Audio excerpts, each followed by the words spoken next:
السياسية.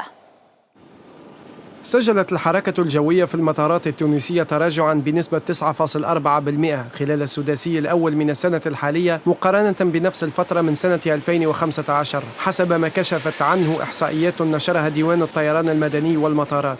وقد بلغ عدد الرحلات المسجلة في المطارات التونسية 28378 رحلة مقابل 31310 رحلات في ذات الفترة من سنة 2015، أي بتراجع بنسبة 9.4%. كما تقلص عدد الرحلات الدولية المنتظمة من 24058 رحلة إلى 22668 في نفس الفترة من 2016، في الوقت الذي سجل فيه عدد الرحلات العابرة للمجال الجوي الوطني ارتفاعا بنسبة 20.7%، وهو ما يبرز التباين الكبير بين تطور الحركة الجوية في تونس من جهة وفي العالم من جهة أخرى. وفسر الديوان هذا التراجع بالانخفاض الكبير للرحلات الدولية غير المنتظمة والتي سجلت تراجعا فاقت نسبته 30%، وكذلك الشأن بالنسبة للرحلات الداخلية التي تقلصت بنسبة 21.3%. وعلى مستوى المطارات فقد كان مطار جربة جرجيس أكثر المطارات تضررا من هذا التراجع، إذ سجل انخفاضا في الحركة الجوية بنسبة 36%، يليه مطار تونس قرطاج بنسبة 5.1%، في حين سجل مطار صفاقس تينا ارتفاعا بنسبة 15.9%، وتوزر نفطة بنسبة 3.8%. أما بالنسبة لعدد المسافرين فقد كشفت الأرقام عن تراجع بنسبة 6.6%، إذ لم يتجاوز عددهم خلال النصف الأول من السنة 2,672,000 مسافر مقابل 2,860,000 مسافر خلال نفس الفترة من السنة الماضية.